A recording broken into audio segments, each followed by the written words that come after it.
that the number of Muslims will outnumber the number of Christians in a couple of years. And there's lots of Muslims in Indonesia and other parts of the world. Yes. You bet. So why would Christianity be, like, more right than, like, Yeah, it's like super cool. Why would Christianity be more if right you're than both Islam? right. Because the evidence is that Jesus Christ is more reliable than Muhammad. In what way? When you look at the lifestyle of Jesus Christ, he never sinned once. In John chapter 8, Jesus looked into the face of his enemies and said, "Which one of you can prove me guilty of sin?" And his enemies were silent. So the lifestyle that Christ lived is unmatched. When you look at some of the sexual practices of Muhammad, they contradict what Jesus taught and how he lived. So you've got to make a decision.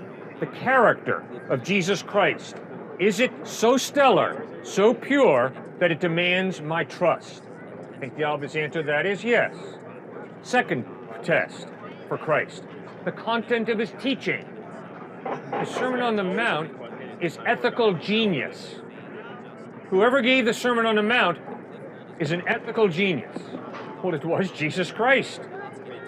So when you read the ethical teachings of Christ, you've got to walk away saying, whoa, amazing.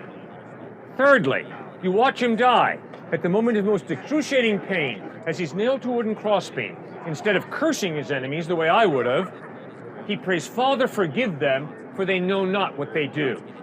Wow, that's amazing. But fourthly, and most importantly, 3 days after Jesus died, he rose from the dead. And over a period of 40 days, he appeared to over 500 people who saw him risen from the dead. That historical resurrection sets Christ apart. Now, the third point in answer to your excellent question is, if it is true that the reason I'm a Christian is because I grew up in a Christian culture, then what you're saying is the reason you are whatever you are is because you grew up in that type of culture. So if you're a secularist, the reason you're a secularist is because you grew up in a secular culture. Now, in my observation of human beings, those who I respect most, like the Gandhis, Dr. Martin Luther King, Abraham Lincoln, those people contradicted their culture. They were heroes, and they brought about change. So the idea that I have to follow my culture in every way is not true. Now, does my culture impact me profoundly? Yes, ma'am. Of course it does. It's obviously why I'm dressed the way I am. Okay? So yes, culture and community impact us, but no, we're not slaves of our culture. Now, if a culture says, Cliff, in order for you to be part of our group, you have to murder. We're obviously talking about mafia culture, a gang culture. Do you think that it's wrong for me to murder, even though my culture is saying, in order for you to be accepted, you got to murder? I would insist all of us know down deep that regardless of whether our culture says murder is good, it's still wrong. We have rational minds. We have consciences that we can use to critique our culture. And we don't have to go along with our culture. And if you want to be part of a mafia culture or a gang culture, and in order to be accepted in that culture, you have to murder, I think that's a tragic mistake. Does that make any sense? We're just gonna have to agree to disagree. Okay, what do you think? I don't know about the whole culture part, but just your reasons for Jesus Christ, for you, like, or believing in him over Muhammad, like. Right. I mean, you're basing his purity already on the fact that you believe in Christianity, like he sinned based on Christianity, but Muhammad might be pure for Muslims. Like, I don't. Oh man, I don't base my view of Jesus on Christianity. I base my view of Jesus on the source documents, the New Testament Gospels. I don't base my view of Muhammad on 9/11. That would be narrow-minded bigotry. I base my view of Muhammad by reading the Quran and finding out what did Muhammad teach? How did Muhammad treat people? So no, ma'am, that is not accurate to say that I turn to Christianity for my information about Jesus. I deplore the Crusades. I deplore the Inquisition. I deplore the Salem witch trials. I deplore all those Christian ministers that preached that the Bible teaches slavery is good, right here in Texas for years. That is deplorable. But what you've got to realize is that is not what the Bible teaches. That's not what Jesus taught. That is how Christianity has been perverted. And the same is true with Islam. To say, as some people have said to me, oh, Cliff, all I need to know about Islam is 9/11. That's sick thinking. That's bigotry. You want to find out about Muhammad, you don't go to 9/11 and see what some terrorists did to the World Trade Center. Instead, you better be open-minded enough to go to the Quran and find out, what did Muhammad teach? How did Muhammad treat people?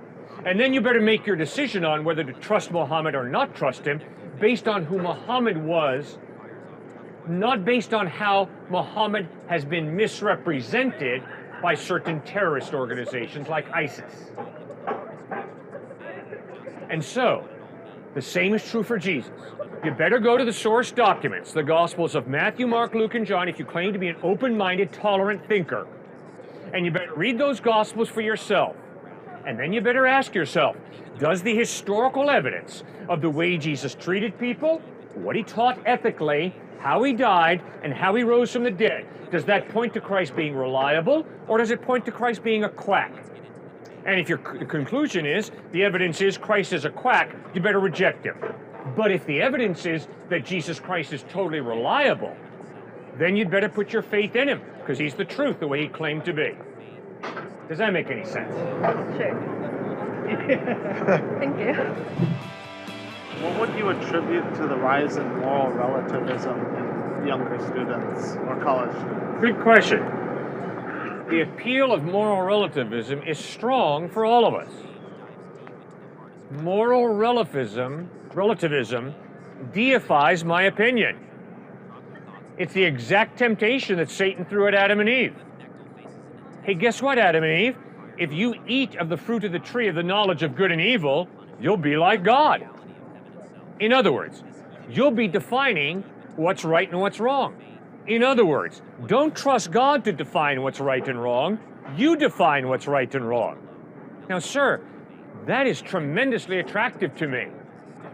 I love to be the center of the universe. I love it when my opinion is respected by everybody and everybody agrees with me. I love to deify my own opinion. And so that's right there, part of the power of moral relativism. It's the quickest way I know to deify my own opinion. Now, when you look at Jesus Christ and when you see how he treated people, gosh, I wish I treated people that well. I haven't. But he did. So his integrity is amazing. Secondly, when you read his ethical teachings, they have the ring of truth about him. In my best moments, I usually agree with Jesus. In my worst moments, I don't. I disagree. Then when you look at him dying on a cross, loving and forgiving his enemies, I've tried to forgive my enemies. It is incredibly hard for me.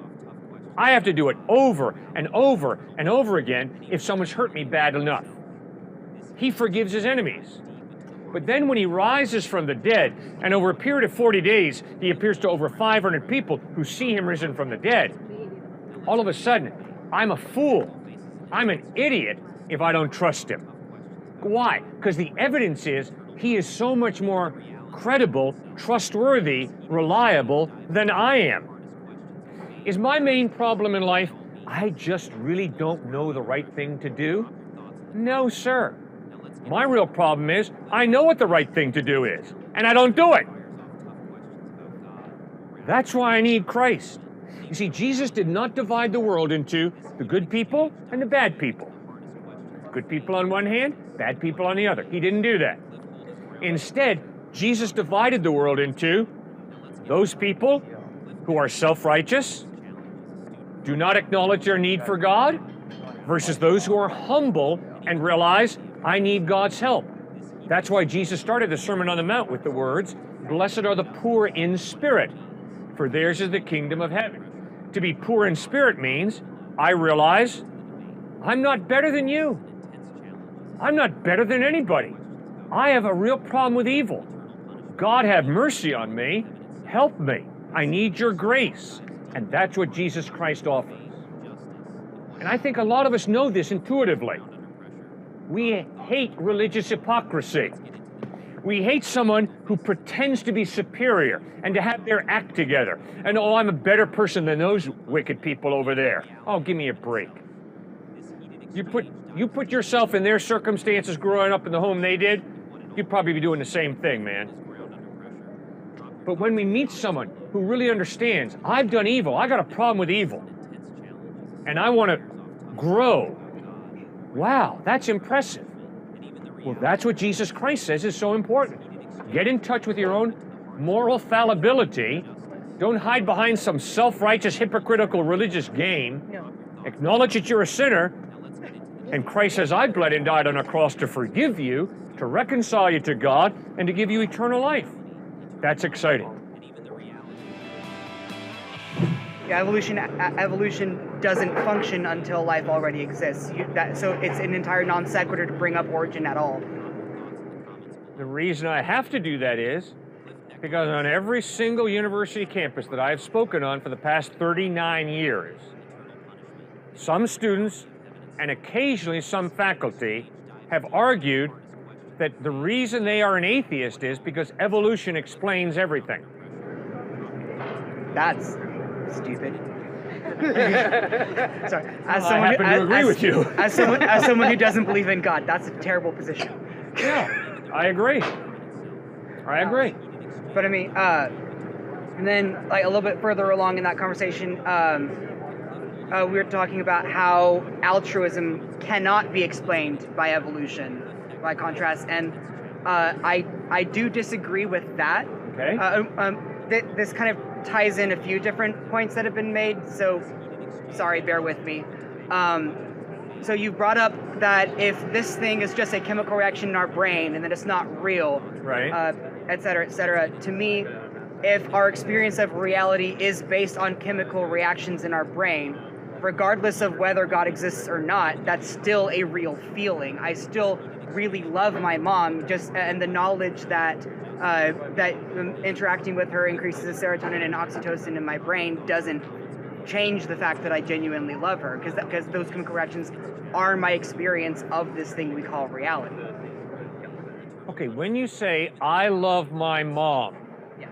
who's the I and what is love? I am the being that exists inside of this body, and the love is just the interactions, the emotional response I have to her in the regards of how I feel how I should respond to her actions, my consideration for her well-being in my daily life, like how I go about my relationship with her is what that love is. Okay. I would argue that if there is no God, the person who believes that is limiting reality to matter and energy. Okay. Which means there is no I that is separate from the chemicals. I agree. Okay? So I is not a person, I is chemicals. I am a person composed of chemicals. That's all. You're just your chemicals, right? I have yet to find sufficient reason to believe otherwise. Okay. I am leaving room open because I know I don't know everything. I leave room open to change my mind. Okay, well, I respect that. I hope that's true for me as well, right? We want to follow wherever the evidence leads. I didn't mean to imply that you don't. Oh, no, I know you did. It's a delight talking with you, sir. I really appreciate it, okay? All right. My experience and observation is that my wife does not have to love me. The amazing thing about my wife is that she chooses to love me in spite of the way I misbehave at times. I would insist that that is a free decision my wife makes. Okay. I would insist that my dad did not have to spend time with me and love me. My dad could have been a deadbeat dad. My dad could have lost his life in the business world in Manhattan where he worked, the way a lot of my classmates' dads did, and ignore me the same way my buddies' dads ignored them. They got up early in the morning, went into Manhattan, came back late at night, didn't spend time with their kids, didn't really have any interest in it. Kind of a negligent dad. My dad chose to spend time with me, to love me. I would insist he didn't have to. All right? Let's say that I see a guy walking around the corner of that building. He's got a little bit of balding hair, got a big stack of books under one arm, and when I see him, I haul back and hit him as hard as I can. I'm hauled into a court of law, and the judge says, Cliff, what did you do? That was a professor. He was walking around the corner with his books, going to class, and you just haul back and hit him? And if I were to say, Your Honor, when I was a little kid, my dad had a little bit of hair, and he would abuse me by picking up a book and slapping me over the head. And when I saw that professor, he just so reminded me of my dad that I had to haul back and hit him.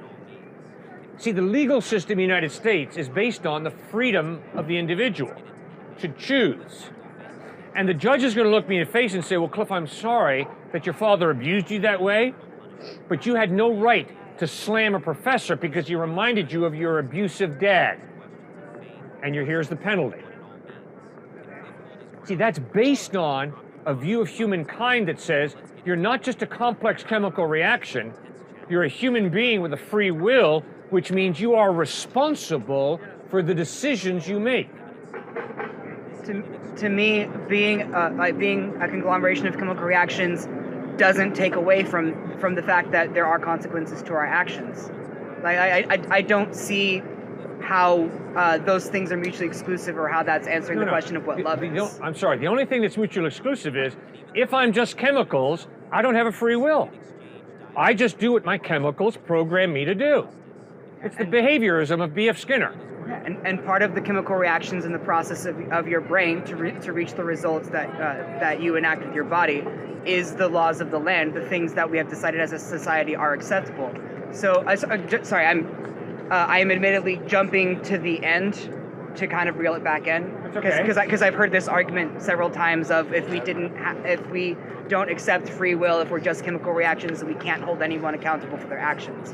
But for me, the reactions in your brain aren't just rely on the input of information, your processing of that, your input, whether it's sight, sound, etc., and your processing of that information. And part of that information you're processing is what is socially acceptable in this interaction. And I would insist, if you're honest and look at your life, it's your relationships with people that are based on free will that are the most exciting things in your life.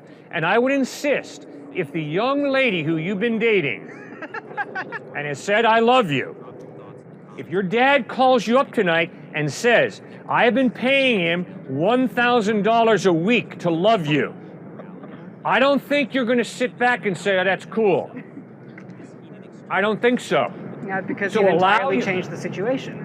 No, I think there's more to it than that. Come on, man. You know very well that you treasure love. And if love is paid for by your dad for someone to love you, that is going to radically alter your relationship. I got a question right there. Yes, sir. You say we got free will and all that. Right. Why is it that every time something bad happens, people consider that evil, but when something good happens, that's something from God? No, sir. If I feed her lunch, I did a good deed. If I smack her, that's an evil deed. Why? Why? Yes. Because she's a precious human being, created in the image of God. Not because she's Asian. She's not valuable because she's Asian. She's valuable because she's a human being, created in the image of God, and God don't make junk. He makes human beings. And if I degrade her, that's evil. But listen, you just said earlier that God separated the people, right? What? You said I never said that. You said he has people over here, and then there's people over here. You said you switched it up. No, I didn't. You misunderstood. All right? I never said that once. I said all human beings, be they Mexican, Caucasian, Latino, African-American, African, we all have value. Why? Not because our culture says we have value. That's a Basic human ridiculous argument. We're valuable because God created us in his image, and God don't make junk. He makes precious, valuable human beings. So then why are there children dying, you know, at such a young age in, you know, poor countries? I mean, why are there people experiencing so much more suffering than, you know, we are here? I mean, we're very blessed to be here today. We're not blessed in the image of God. I mean, we're living a better life than a lot of poor children dying in Africa. I mean, why are we more valuable than them in God's eyes? Or are we not? Please correct me if you disagree. I would strongly disagree with you that all Westerners are living better lives than all Africans or South Americans. Really? I think that that's really absolutely wrong. Wait, let's take an average and then answer his question. Okay, The average I am person convinced that material wealth is not an accurate description or a way to evaluate What a about successful life. What about lifespan? All right? What about lifespan? Yeah, is that an accurate way to measure standard of living of like A standard of living, yes. But the value of a human life, the success of a human life, absolutely no way. And you see, that is one of the contradictions between Jesus and our culture. You're right. Our culture says you're valuable, you've got a successful life if you're comfortable and if everything's convenient.